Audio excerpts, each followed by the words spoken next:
Bien-aimés de Dieu, le soit Jésus-Christ, j'espère que cette nouvelle semaine vous retrouve en bonne santé.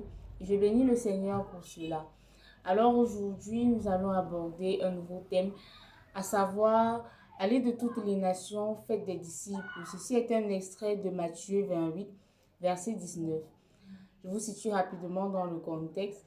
Ici, c'est Jésus qui, après sa résurrection, donne rendez-vous, en quelque sorte, à ses apôtres à Galilée, au travers de Marie-Madeleine et de l'autre Marie le jour de la résurrection. Lorsque les apôtres s'y rendent, ils, ils retrouvent Jésus qui, par cette parole, les envoie en mission. C'est-à-dire, c'est une recommandation du Seigneur. Allez de toutes les nations et faites des disciples. On peut penser que cette parole s'adressait uniquement aux apôtres de cette époque-là, mais elle est toujours d'actualité en 2025 ans plus tard. Elle est toujours d'actualité. C'est-à-dire que toi et moi et d'autres milliers de personnes répandues à travers le monde qui avons fait le choix de servir le Seigneur, de marcher à sa suite, nous sommes appelés à cette même mission d'évangélisation, à cette même mission de conquête des âmes. Et pour cela, il faut aller. Pour cela, il faut faire un pas. Pour cela, il faut se déplacer. Pour cela, il faut entrer en action. Il ne faut pas rester inerte parce que très souvent, on se dit que avec les charismes, les talents, les dons que le Seigneur a déposés en moi, je peux rester dans ma chambre et juste me cacher. Non, le Seigneur nous attend là dehors. Le Seigneur veut que nous sortions de notre zone de confort. Je ne sais pas parler, je n'aime pas parler, mais pour le Seigneur, je me dois de le faire parce que c'est une mission, parce que c'est comme ça que je vais également ramener à lui d'autres personnes pour pouvoir faire cette expérience de Jésus. Je ne dois pas garder cette bonne nouvelle, cette bonne expérience que j'ai faite pour moi seule, parce que je veux que les gens puissent connaître le Seigneur. Et c'est une mission pour toi et moi. Et cette mission-là nous retrouve dans notre contexte, c'est-à-dire aller de toutes les nations. Je n'ai peut-être pas un passeport, je n'ai même peut-être pas des projets de voyage. Et je me demande comment est-ce que j'irai dans d'autres nations si c'est ce que le Seigneur nous demande. Mais ici, le Seigneur veut d'abord que tu commences où tu te trouves. C'est-à-dire, toi, en tant qu'étudiant, en tant que parent, en tant qu'époux, en tant qu'épouse, en tant qu'enfant, en tant qu'étudiant, enseignant, médecin, infirmier, femme de ménage ou simplement agent d'entretien. Je me dois d'être disciple où le Seigneur m'a mis, où le Seigneur m'a placé. Parce que c'est là-bas que commence d'abord la mission. Et si jamais demain, par la grâce de Dieu, tu te retrouves dans une nouvelle contrée, dans un nouveau pays, tu dois continuer la mission. Parfois aussi, aller, c'est simplement se placer dans sa chambre et prendre une caméra, se filmer et propager la bonne nouvelle. Parfois, c'est simplement ça aussi, aller. Et comme le Seigneur nous appelle à être des disciples, c'est qui le disciple? C'est quoi être un disciple? Le disciple, selon l'étymologie du mot, vient du latin discipulos, qui veut dire élève. Pour la plupart, nous avons eu à fréquenter, nous avons été sur les bancs. Et un élève est celui-là qui est assidu. Un élève est celui-là qui prend des notes, est celui-là qui observe, qui écoute, qui veut grandir en connaissance. Et si nous sommes appelés à faire des disciples, il faudrait qu'on se regarde d'abord, qu'on fasse une sorte d'introspection. Est-ce que je suis moi-même un bon disciple? Est-ce que je suis moi-même un disciple de Jésus? Parce que parfois, nous sommes des disciples, mais nous ne sommes pas les disciples de Jésus. Parfois, nous sommes des disciples, mais nous ne sommes pas les disciples comme Jésus. Alors, est-ce que moi-même je suis un bon disciple? Est-ce que moi-même je suis disciple du Christ? Parce que tu ne peux pas parler de quelqu'un que tu ne connais pas, que tu n'as pas expérimenté. Et si je suis un disciple de Jésus, si je suis un disciple de Jésus, est-ce que je suis comme lui? Comment était donc Jésus?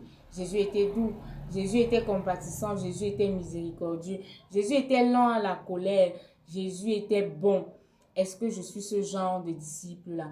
Parce que je ne peux pas former d'autres personnes si moi-même j'ai encore des lacunes. C'est vrai que le Seigneur n'appelle pas des personnes capables et qui nous rend tous capables, mais Nous avons déjà cette capacité-là. Est-ce que je développe? Est-ce que j'essaye de m'améliorer avec la puissance et la force du Saint-Esprit? Bien évidemment. Donc, cette parole, cet enseignement est un encouragement. Si aujourd'hui j'ai encore des difficultés, si aujourd'hui je peine encore à aller, à faire le pas pour parler de Jésus, il faudrait que je demande de la grâce, oui, parce que frères et sœurs, c'est une grâce de pouvoir parler du Seigneur. C'est une grâce qu'il nous accorde. Je dois lui dire dans la vérité de mon cœur, Seigneur, je ne sais pas parler. Seigneur, je ne sais pas prêcher. Je ne maîtrise même pas les versets bibliques. Parfois, je n'ai pas une très bonne compréhension.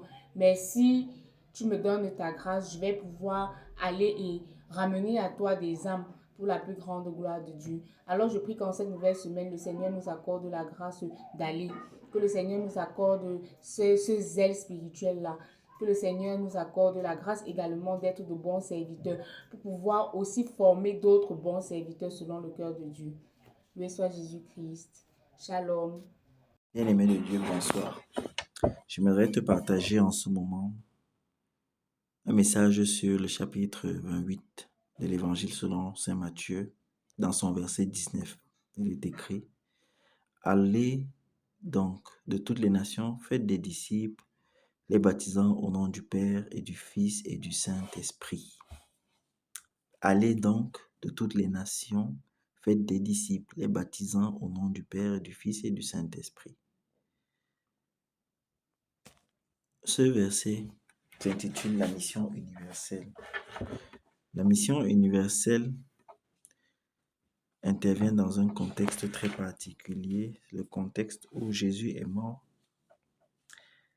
il est ressuscité, il est apparu aux disciples en Galilée, et dans cette apparition, il ne manque pas de faire un envoi en mission. Donc, autrement dit, il a signé les ordres de mission et il les a partagés à ses disciples. Ils étaient au nombre de 11. Les 11 disciples dont ont reçu leur ordre de mission et ont reçu leur mandat d'aller en mission. Et la mission a été claire, d'aller faire des disciples et de baptiser au nom du Père, du Fils et du Saint-Esprit. Bien-aimé, toi qui m'écoutes maintenant, j'aimerais que tu ouvres encore les oreilles. Parce que le mystère de la mort, de la résurrection du Christ revêt une dimension mystérieuse, terrible. En réalité, il y a eu un combat dans le ciel. Il y a eu un combat dans le ciel. Le combat n'a pas été mené sur la terre. Le combat a été mené dans le ciel.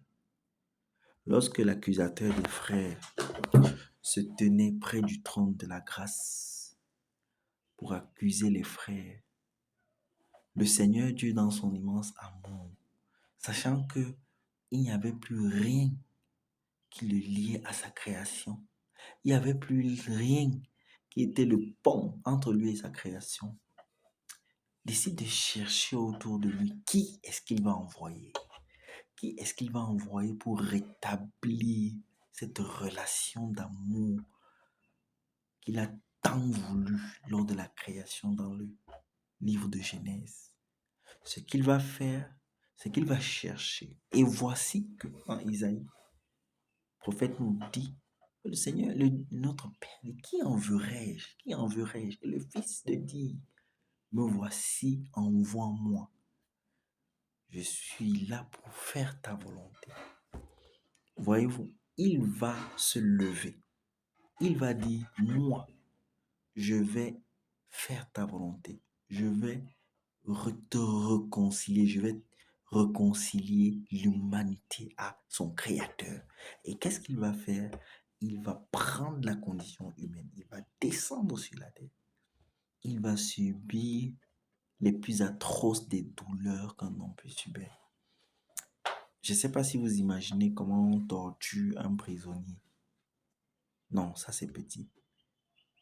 Je ne sais pas si vous imaginez le plus grand niveau de torture que vous pouvez imaginer. il a subi ce grand niveau à une puissance la plus inestimable possible. Il a subi des atrocités pour nous réconcilier à l'humanité. Et lorsqu'il l'a fait, il a donc gagné le combat. Le combat a été gagné dans le ciel. Le combat qui avait été gagné dans le ciel a été victoire sur la terre. Et donc, nous, ces créatures, nous avons été sauvés du péché, réconciliés à lui. Aujourd'hui, toi qui l'as sauvé, toi à qui il a donné le salut, toi qui es dans le Christ, tu as une mission importante. Va gagner tes frères, tes sœurs, ceux-là qui n'ont pas encore reçu le Seigneur, ceux-là qui n'ont pas encore reçu l'évangile. Va faire d'eux des disciples, ramène-le à Christ. C'est l'œuvre de Dieu, c'est la volonté du Père. C'est la volonté du Père à notre égard, que nous allions être à sa vie pour racheter et regagner les âmes. Mon frère, ma soeur, toi qui as compris l'enjeu, ne tarde pas, va, sois au service du Seigneur, sois dans la vigne du Seigneur. C'est sa volonté à notre égard. Que nous vivions une vie de perfection, que nous vivions une vie d'impact sur la terre, pour que le royaume de Dieu s'étende jusqu'aux extrémités de la terre. Que la grâce de Dieu te soit accordée pour faire des disciples dans cette nation et que tu bâtis ces disciples au nom du Père, du Fils et du Saint-Esprit. Shalom, shalom, bien-aimé de Dieu. Je souhaite que cette vidéo te trouve en pleine forme, mais je te souhaite surtout de demeurer dans la paix du Christ. Alors, mon partage de ce soir porte sur le verset 19 de l'Évangile selon Saint Matthieu en son chapitre 28, qui dit « Allez de toutes les nations, faites des disciples. » Et le dictionnaire Larousse définit le disciple comme une personne qui reçoit l'enseignement d'un maître. Et nous savons tous que Jésus est notre maître. Et Jésus, durant son ministère, s'est entouré de disciples qu'il s'était lui-même choisi. Et l'objectif visé, c'était quoi? Les former, les enseigner, afin qu'après son départ, après son retour vers son Père, que ses disciples puissent perpétuer son œuvre, que ses disciples puissent continuer son œuvre évangélisatrice, que les disciples puissent porter son enseignement, son évangile jusqu'aux confins de la terre. Chose qui a été faite. Parce que l'évangile nous est parvenu. Car c'est grâce à cet évangile que nous sommes chrétiens aujourd'hui. Et ce verset, c'est un envoi en mission. Jésus envoie ses disciples en mission. Les disciples de Jésus, ils ont fait leur part. Étant donné que la parole de Dieu est actuelle et résonne encore plus fortement dans nos esprits, dans nos cœurs, en ces temps, en ces jours, mon frère, ma sœur, c'est à toi, c'est à moi que le Seigneur s'adresse à travers ce verset. En fait, c'est nous qui l'interpelle. Il veut nous engager dans la mission. Il veut nous impliquer dans cette belle œuvre. Raison pour laquelle il veut faire de nous ses disciples. Il voudrait que son enseignement soit perpétué à travers des siècles. Ses disciples, ils ont fait leur part. Ils sont partis. Et c'est à nous de faire la nôtre. C'est à nous de nous engager dans cette mission belle et noble qu'est l'évangélisation. Alors mon frère, es-tu prêt à t'engager dans cette mission noble? Es-tu prêt à porter l'enseignement du Christ le plus loin possible? Es-tu prêt à faire des disciples comme il te le demande dans ce verset? Le Seigneur compte sur toi. Moi, j'ai dit oui. Je m'engage, Seigneur. Je veux être ton disciple. Je veux porter ton enseignement, ton évangile le plus loin possible. Mon frère, ma soeur, cette vidéo, c'est pour t'encourager à t'engager dans cette mission noble et belle. Parce que le Seigneur compte sur toi. Il voudrait qu'après toi, son enseignement puisse être perpétué. Il voudrait qu'après toi, son enseignement continue à faire écho. Alors, il t'invite, il t'appelle à la mission. Il t'invite à te lever de ta zone de confort et d'aller annoncer son évangile, d'aller porter son enseignement à tes frères, à tes sœurs, partout où tu peux te trouver, partout où il peut t'envoyer, où il peut te placer. Il voudrait que tu annonces son évangile, que tu fasses connaître son enseignement. Il voudrait que tu te lèves et que tu t'engages dans cette mission noble et belle. Il voudrait que tu fasses des disciples à travers cette œuvre évangélisatrice. Il voudrait gagner les cœurs, les âmes à travers toi. Il voudrait que des générations après toi, son enseignement continue à faire écho. Parce que ces disciples que tu auras réussi à capter, eux, à leur tour, continueront la mission évangélisatrice. Et ce n'est qu'ainsi que le royaume des cieux va s'étendre. Parce que de génération en génération, les disciples qu'il aura suscités vont porter son évangile, vont faire connaître son enseignement. Oui, cet enseignement qui nous garantit la vie éternelle. Cet enseignement qui nous conduit à la vie éternelle. Mon frère, ma sœur, le Seigneur ne voudrait pas que cet enseignement se limite à toi. Il voudrait que des gens après toi puissent le connaître.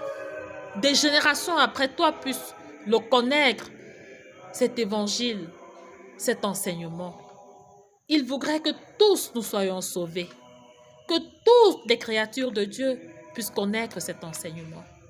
Alors mon frère, engage-toi dans la mission. N'aie pas peur. Il nous a dit qu'il ne nous laissera pas seuls et il nous fait don de son Esprit Saint. Son Esprit Saint est agissant et nous accompagne dans la mission. Alors mon frère, ma sœur, je t'encourage à t'engager dans cette noble et belle mission, à faire connaître l'évangile du Christ le plus loin possible. Nous avons les réseaux sociaux, investissons-les, portons l'enseignement du Christ, faisons-le connaître à travers ces moyens de communication. Le Seigneur compte sur nous et voudrait gagner des âmes à travers nous. Engageons-nous dans la mission, engageons-nous. Soyons bénis et demeurons dans la paix du Christ. Amen. Allez de toutes les nations, faites des disciples. Ce thème nous parle encore aujourd'hui plus qu'hier. En ces temps de la fin, le Seigneur a besoin que nous nous levions et que nous puissions aller auprès de nos frères qui se sont éloignés de lui et aussi de son Église. Mais mon frère et ma sœur, je voudrais te dire quelque chose. C'est que c'est pas un fait qui va se passer juste par un claquement de doigts. À toi peut-être qui hésite à suivre le Seigneur, à toi peut-être qui doute de ton appel, à toi-même qui t'es éloigné de l'Église, je voudrais te dire qu'il est encore temps de rentrer à l'Église. Dans le livre des Actes des Apôtres, au chapitre 2, du verset 2 au verset 4, quand le Seigneur, dans sa parole, nous raconte comment les apôtres ont été remplis du Saint-Esprit, il y a quelque chose qui m'a marqué et qui m'a rappelé tout le sens qu'il y a dans le « aller ». C'est qu'après que les apôtres aient été remplis du Saint-Esprit, tout de suite, dans le même chapitre, à partir du verset 14 au verset 28, on a le discours de Pierre. Donc, immédiatement après la descente du Saint-Esprit, le « aller » a pris tout son sens dans la vie des apôtres. Et mon frère, ma soeur, j'aime souvent le rappeler à mes frères, l'évangélisation est essentiellement sur le « aller ». La parole de Dieu nous invite au mouvement. Et ces deux extraits de texte que je viens de te partager nous le prouvent. Tu ne peux pas parler de Dieu en étant statique. Tu ne peux pas être rempli du Saint-Esprit en étant statique. Le « aller » là, il s'adresse à toi, serviteur de Dieu. Il s'adresse à toi, chrétien.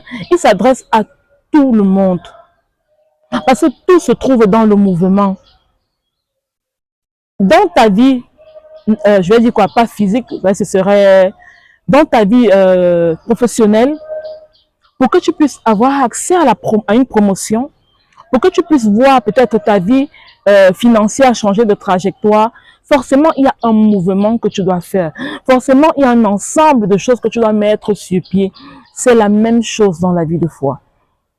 Tu veux grandir en intimité avec le Seigneur, tu dois effectuer un mouvement, tu dois faire des efforts. Tu veux prêcher, tu dois faire des efforts. Tu veux, je sais même pas quel exemple te prendre. Parce qu'en fait, moi, quand j'ai lu ce passage, et ces différents passages que je viens de te partager, pour moi, il est tellement certain, il est tellement vrai, que tout est dans le aller, tout est dans le mouvement. Rien ne t'est servi sur un plateau, mon frère et ma sœur. Et dans l'évangile de Saint Luc, au chapitre 8, des versets 26 à 39, j'ai encore été tellement édifiée par l'attitude du démoniaque génésarien. Jésus le délivre. Et qu'est-ce qu'il veut faire? Il veut suivre Jésus. Lui aussi, parce qu'il a été délivré, il a été impacté par le aller. Parce qu'il a compris que il doit suivre Jésus. Parce que Jésus lui a donné la véritable vie. Jésus lui a donné la véritable vie. Parce que ce qu'il vivait avant, ce n'était pas sa vie. Alors que tu le veuilles ou non, tous les aspects de ta vie sont impactés par le mouvement du aller. Et il est important pour toi aujourd'hui que tu te lèves. Parce que je sais que toi qui suis cet enseignement, bon, pas un enseignement, toi qui suis cette capsule, je vais dire ça comme ça, je suis sûre que tu es déjà rempli du Saint-Esprit. Alors je voudrais que tu te lèves et que tu acceptes de faire le mouvement. Car c'est dans le aller qu'on devient disciple, qu'on devient apôtre, ami, puis fils. Sans le aller, sans le mouvement, on demeure esclave, on demeure serviteur. Ainsi, si tu prétends devenir fils, si tu prétends devenir fils, tu dois aller. Tu dois aller. Parce que ce ne sont que les fils qui peuvent prétendre à un héritage. Ce sont que les fils qui ont droit à quelque chose. L'esclave n'a droit à rien. Le serviteur n'a droit à rien. Mais moi, je sais que toi, tu es un fils. Alors, mets-toi en mouvement, lève-toi et accepte de suivre le mouvement du Saint-Esprit. Amen.